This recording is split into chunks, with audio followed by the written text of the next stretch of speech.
Bonjour à tous, on se retrouve aujourd'hui pour une petite review de Dragon Ball Daima. Et aujourd'hui on s'attaque à l'épisode 5, où on en apprend un petit peu plus sur la petite gamine qu'on avait vite fait aperçue à la fin de l'épisode 4, qui avait combattu la milice du roi Goma. Et donc on découvre aujourd'hui Pansy, qui se révèle être nulle autre que la princesse du troisième royaume des démons, visiblement. En tout cas, la fille du roi que nos amis vont rencontrer dans cet épisode-là et qu'ils étaient partis chercher sous les indications de Glorio depuis le début de la série. Enfin, depuis l'épisode 2 en tout cas.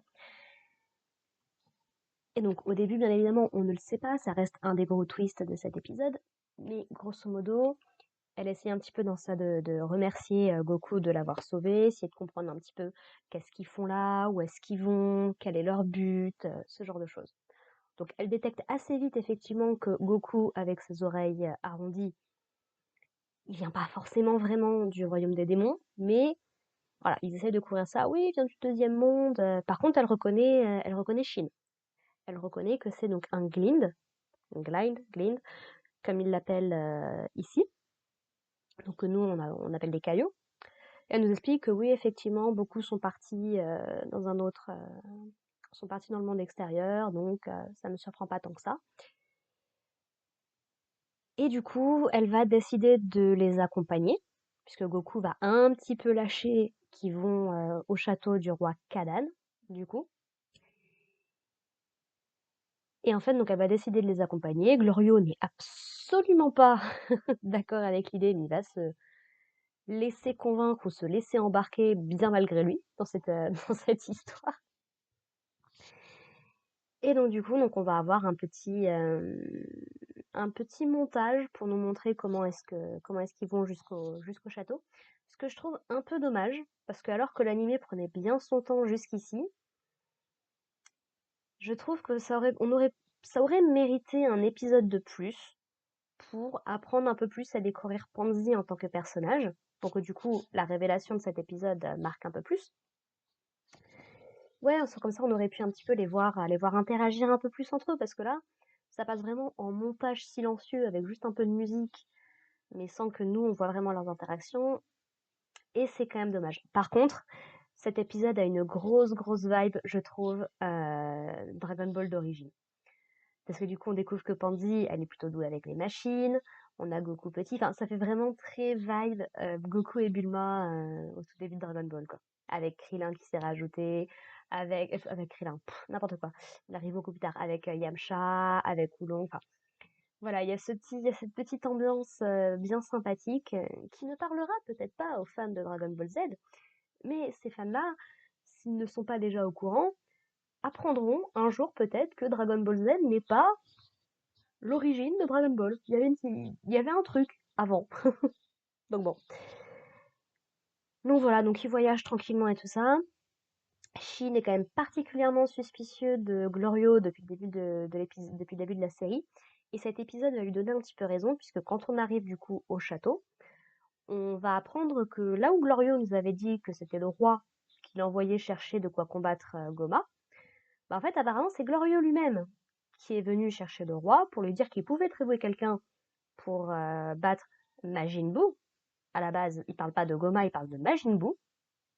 Donc le roi Kadan en fait découvre dans cet épisode que effectivement Majin Buu entre guillemets est mort. En tout cas, sa partie la plus maléfique est morte et se réincarnera dans quelques années dans Oob, mais qu'il ne sait pas forcément qu'il y a le gentil Oob qui a été sauvé par Satan et qui est redevenu gentil du coup, après qu'un petit chien y ait failli le payer de sa vie. Donc voilà. Et donc on sent qu'il y a des trucs bizarres avec Glorio. Moi, je vous l'ai dit, j'ai lancé ma théorie comme ça. Est-ce que Glorio va pas devenir le méchant de la série?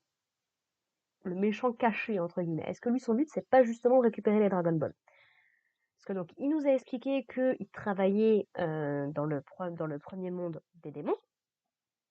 Et en fait, c'est lui qui était caché dans le palais à observer Goma et Degetsu pendant qu'ils étaient en train de voir un petit peu les exploits de Goku et compagnie.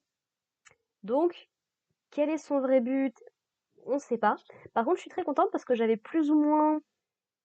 eu l'intuition. J'étais pas loin, mais j'ai eu l'intuition que Pansy était un personnage important. Et effectivement, c'est bien la princesse de ce royaume-là. J'aime bien l'idée.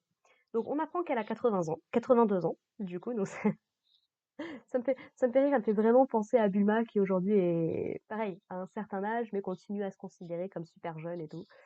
Le parallèle est intéressant, je trouve. Donc elle a 82 ans. On apprend que l'espérance de vie est de 1000 ans ici. Donc Coco qui dit ah bon vraiment tout ça, ça suffit pas? Parce que donc ils reviennent un petit peu sur le fait que les milices de Goma, la gendarmerie, les, les flics quoi globalement, qu'ils aspirent 9 ans de la vie d'une personne si elle ne peut pas payer le tribut. Et après, c'est 3 ans par pièce que tu peux pas payer. Et bah, apparemment, ça va en fait, c'est pas si terrible que ça. 9 ans sur 1000, franchement, ça va, je trouve. On a un petit point de vue justement sur ces personnages-là, puisque les gardes voulaient essayer. L'un des gardes, celui qui est le seul qui est resté debout en fait, suite à l'assaut de Goku, demande à ses subalternes de traquer son collier, parce que bah, Goku n'a pas de collier, forcément. Mais eux, la seule chose qu'ils en disent, c'est que bah, c'est allé trop vite, ils n'ont pas pu scanner en fait, ils n'ont pas pu reconnaître son collier. Voilà, la seule chose qu'ils ont, c'est, comme description, c'est bah, un gamin aux cheveux hirsutes avec un bâton rouge dans le dos.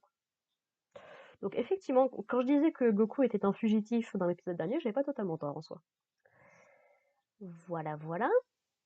Donc on va découvrir effectivement que Pansy est la princesse. Et en gros, pour tester la force de Goku, le roi Kadan va le faire affronter ses soldats. Goku va s'en sortir sans grosse difficulté, soyons très honnêtes, sans même utiliser Nyoibo, juste vraiment du corps à corps. Petite apparition surprenante, je dois bien avouer. Je suis mitigée sur cet élément-là, mais première apparition du Super Saiyan dans cette série. Donc petit Goku en mode Super Saiyan. Je suis partagée. D'un côté, je regrette vraiment profondément qu'on n'ait pas eu le design de Goku effectivement enfant avec sa queue de singe. Ça aurait été juste parfait, mais ils ont décidé de pas le faire. Pourquoi Toriyama? Pourquoi? Ça aurait été tellement stylé. Et en même temps, bon voilà, ça fait quand même plaisir de voir des petits trucs qu'on connaît. Ils ont même fait en sorte que donc il se transforme vite fait en Super Saiyan, mais il redevient sa forme normale après. On a juste comme une espèce d'aura autour de Goku, un petit peu dorée. Pas vraiment une aura, c'est plus les contours de son personnage en fait ont une petite ligne dorée, comme pour montrer qu'il a encore l'énergie du Super Saiyan. Donc franchement, j'ai bien aimé. Et donc suite à ça, comprenant qu'effectivement Goku est bien fort, bah, le roi décide d'accepter de leur donner un petit vaisseau pour pouvoir poursuivre leurs aventures, puisque donc il lui explique bah, que eux ils veulent aller sauver Dende pour récupérer les Dragon Ball et récupérer leur apparence, et que bah, s'ils n'ont pas d'autre choix, bah, sinon ils vont aller se taper. Enfin, Goku va aller se taper avec les Tamagami pour récupérer les 3 Dragon Ball de ce monde-là. Et ils sont un petit peu en mode, mais personne n'a jamais réussi, qu'est-ce qui se passe? Le roi fait quand même la comparaison que s'ils ont vaincu Boo, ils devraient avoir une chance contre les Tamagami. Donc, niveau puissance, c'est intéressant parce que ça nécessite pas forcément que Goku est une nouvelle forme ou s'entraîne pendant 300 ans dans cette série-là, parce qu'il vient tout juste de le battre.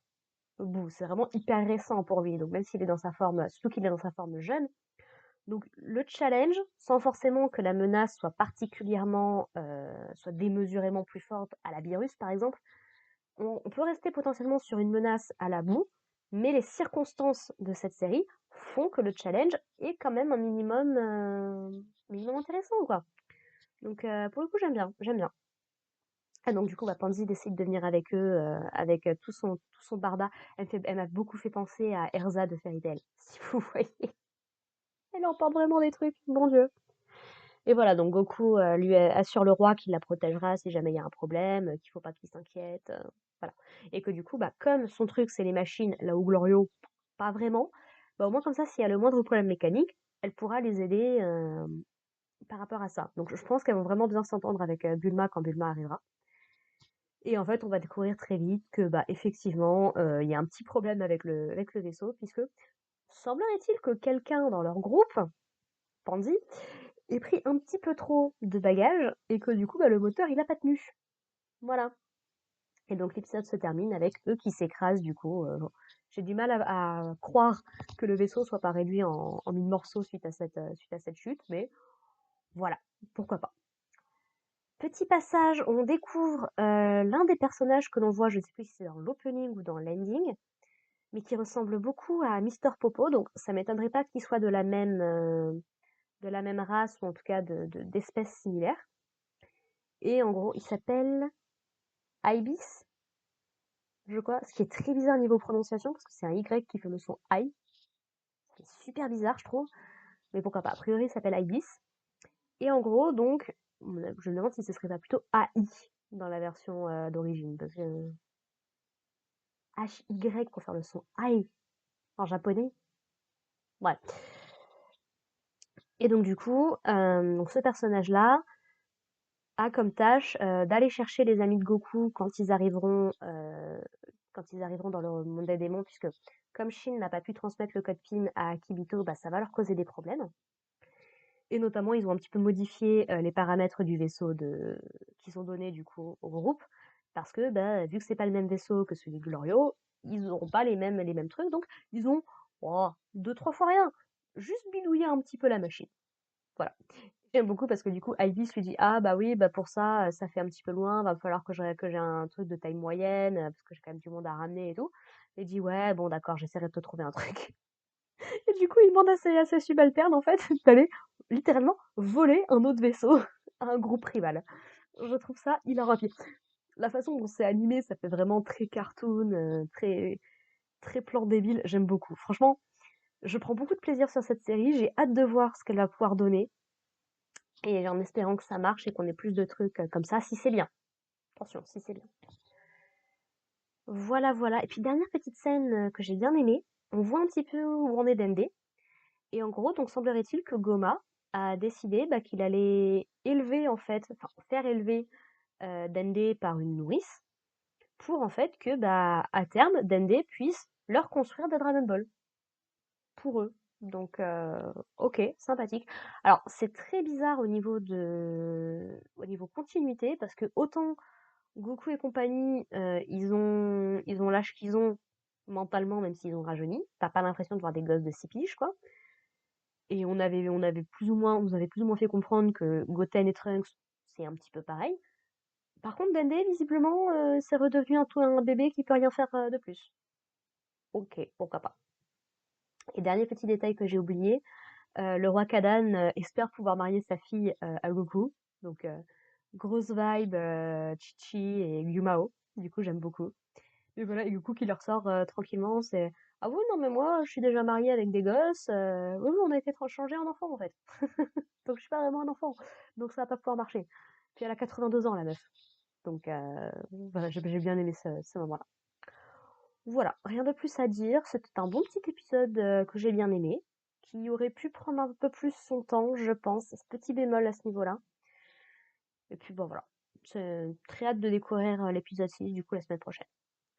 Sur ce, bah écoutez, portez-vous bien les gens, et puis bah, on se retrouve du coup la semaine prochaine pour parler de l'épisode 6. Allez, bye!